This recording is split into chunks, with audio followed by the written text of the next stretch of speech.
Bonjour. Des variantes pour apprendre un chant à l'école. Chanson, long voyage. La première chose à faire est de présenter la chanson intégralement aux enfants, ce que je vais faire avec une guitare. Nous allons faire un long voyage, nous partons très loin avec nos bagages. La vie est belle, belle, belle et nous n'avons peur de rien. Nous passons tout près d'une rivière que nous traversons sans aucun problème. La vie est belle, belle, belle et nous n'avons peur de rien. Nous croisons un ours très sympa qui nous fait coucou avec ses deux pattes. La vie est belle, belle, belle et nous n'avons peur de rien. Nous sommes proches d'une autoroute remplie des voitures qui font pim pap poup. La vie est belle, belle, belle et nous n'avons peur de rien. Nous marchons sur le sable blanc, nous sommes fatigués mais nous sommes contents. La vie est belle, belle, belle et nous n'avons peur de rien. C'est maintenant la fin du voyage au bord de la mer. Nous sommes à la plage, la vie est belle, belle, belle et nous n'avons peur de rien. Donc, le but de ces slides, c'est de surtout mettre en évidence le travail d'apprentissage avec le support image. Mais nous allons rappeler les choses qu'on peut faire sans images. Donc, la première chose à faire avant de présenter les images aux enfants, c'est de faire écouter la chanson de façon intégrale, en entier, pour qu'il ait une idée globale de ce qu'il va travailler comme matière sonore. L'idée est d'activer la mémorisation et l'écoute véritablement active sans un facteur de distraction.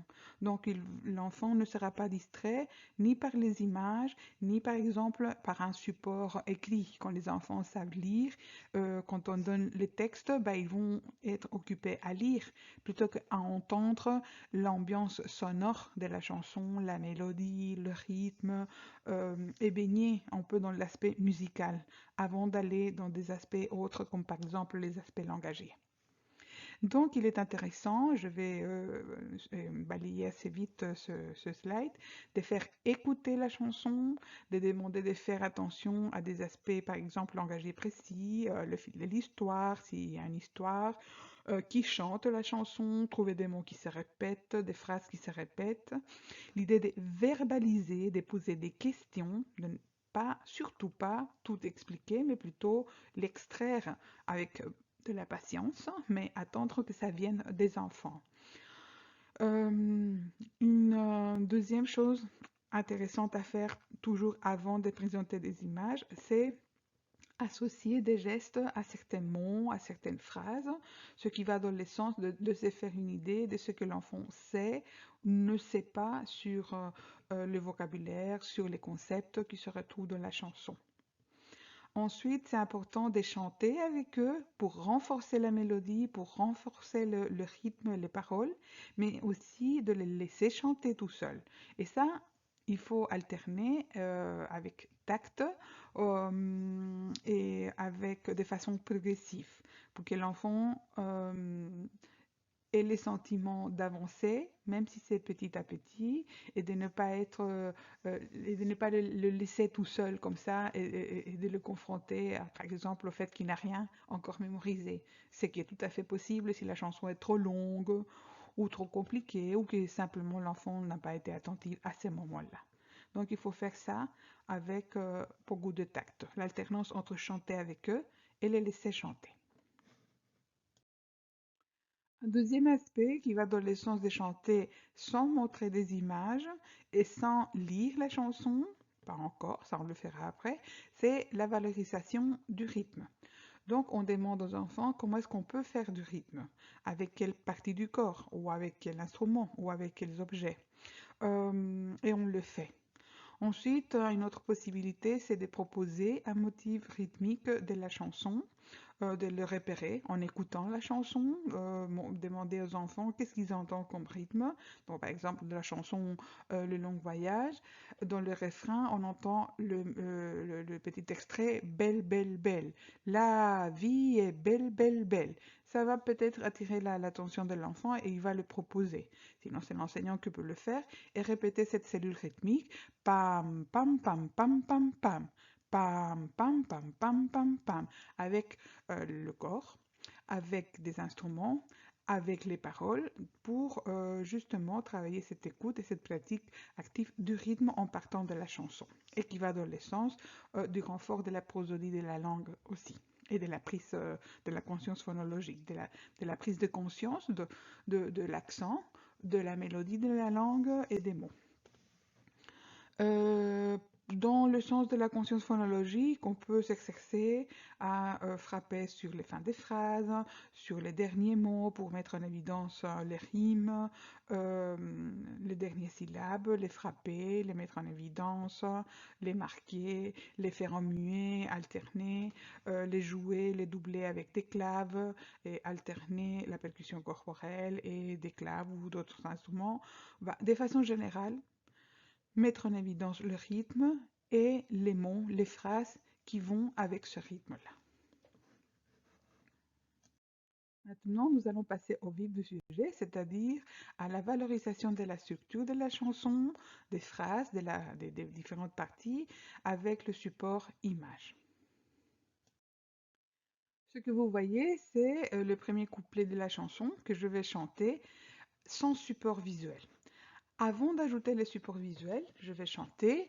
Nous allons faire un long voyage, nous partons très loin avec nos bagages. Et je vais établir un dialogue avec les enfants pour rappeler ce qu'ils ont évoqué peut-être précédemment, mais pour commencer à aller plus finement dans le lexique, dans les types de phrases, dans les idées qui se retrouvent dans chacune des parties de la chanson.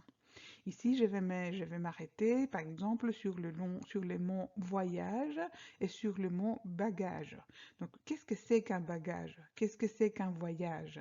Et là, l'idée est que ce soit en maternelle ou en primaire, l'enfant, petit à petit, nous explique avec des mots, avec des souvenirs, des phrases spontanées ou des phrases plus développées, plus fines, plus diversifiées. Cela va évidemment changer du niveau maternel au niveau primaire et ça peut aller très loin si on est en fin de primaire, mais l'idée est la même.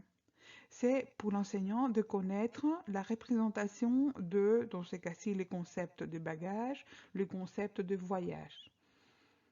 L'enfant, il associe ces deux concepts-là à quoi?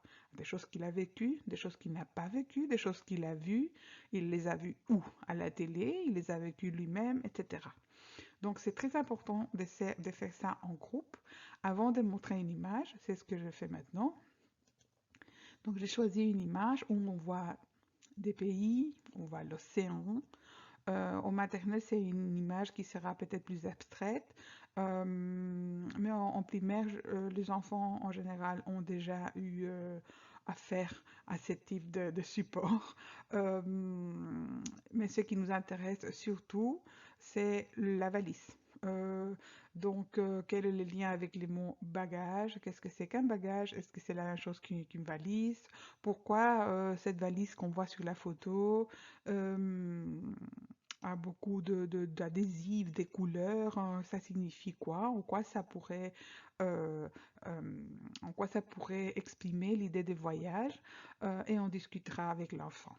Et on fera la même chose avec tous les couplets. Je ne vais pas m'arrêter dans tous les couplets, mais l'idée c'est celle-là, d'établir un échange avec l'enfant avant de montrer l'image et voir en quoi l'image correspond à ce qu'il a dit, ce qu'il a vécu, ou ça ne correspond pas du tout. Et on pourra peut-être chercher d'autres images dans des supports diversifiés, des journaux, des magasins, etc., euh, qui vont plus dans le sens de ce que les enfants auront dit.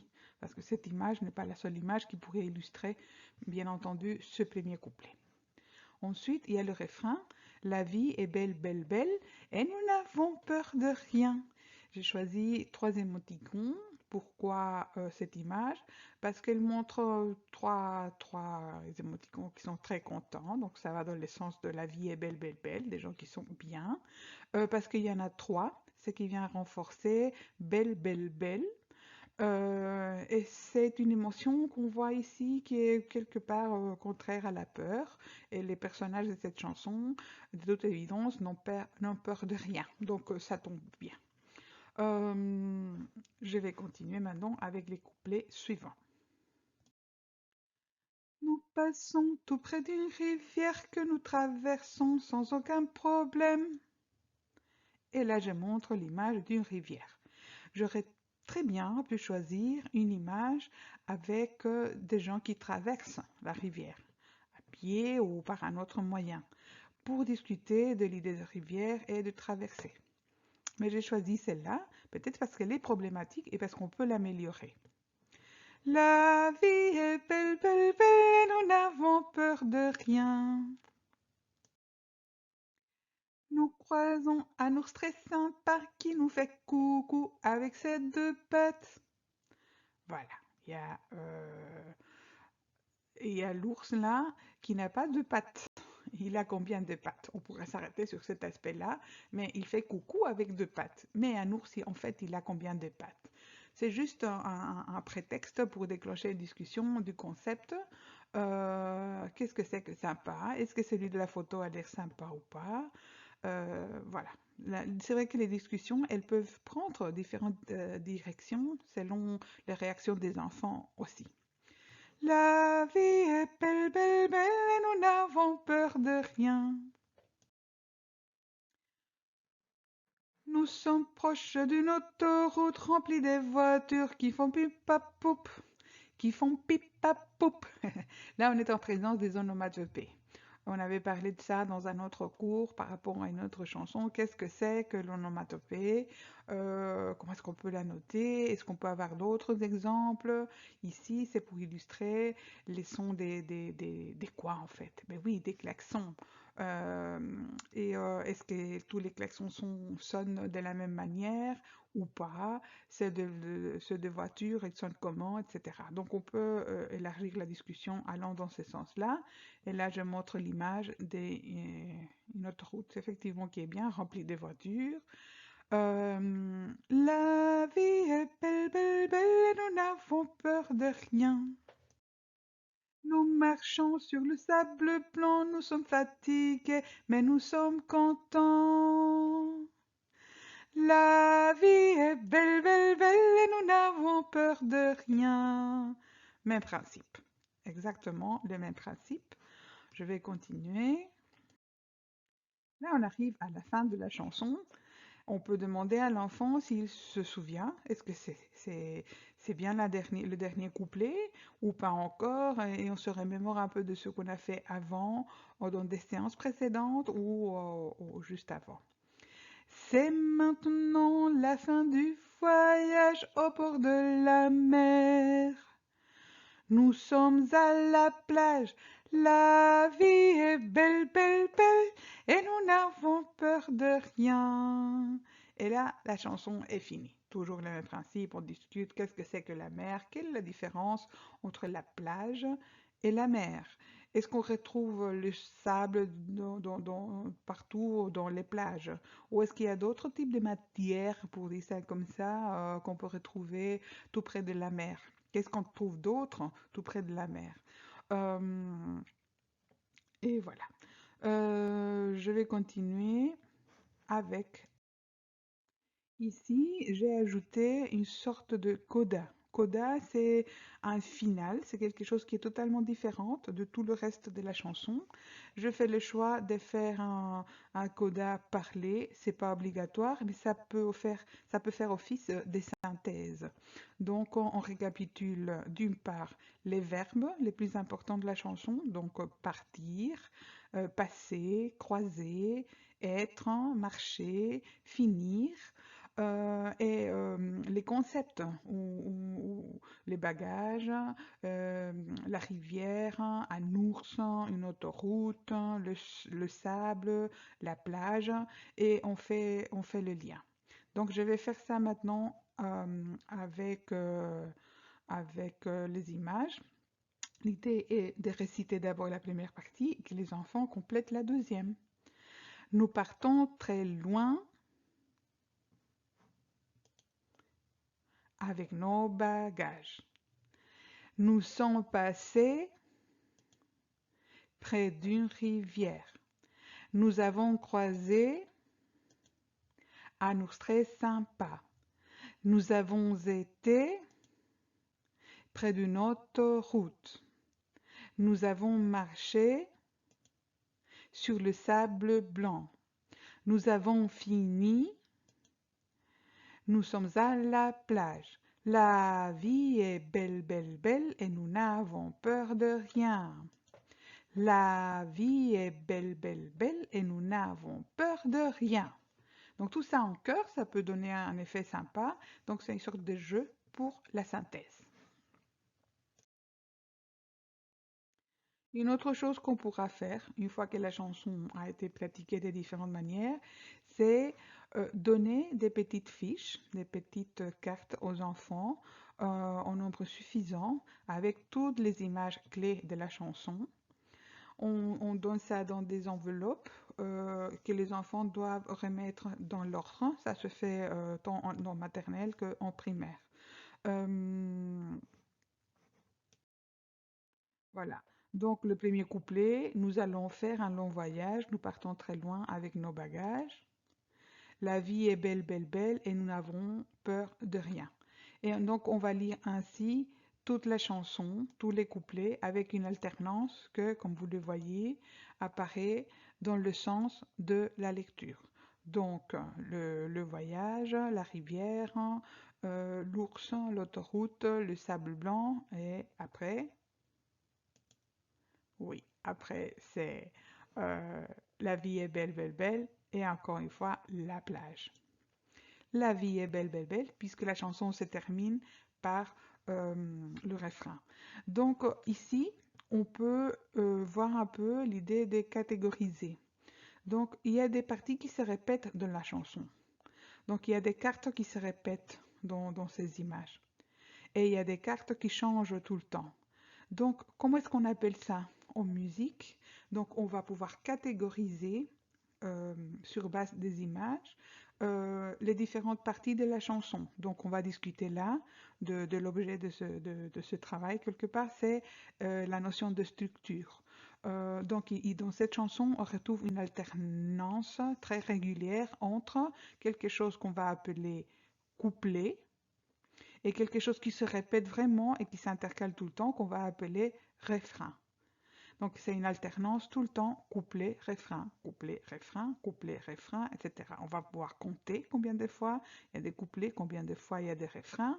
Euh, et ça, c'est assez intéressant pour cette idée de catégorisation qui est extrapolable, on va dire qu'on peut extrapoler à, à d'autres domaines déjà, bien entendu, mais même en musique, à d'autres structures musicales, parce que toutes les chansons n'ont pas le même type de structure.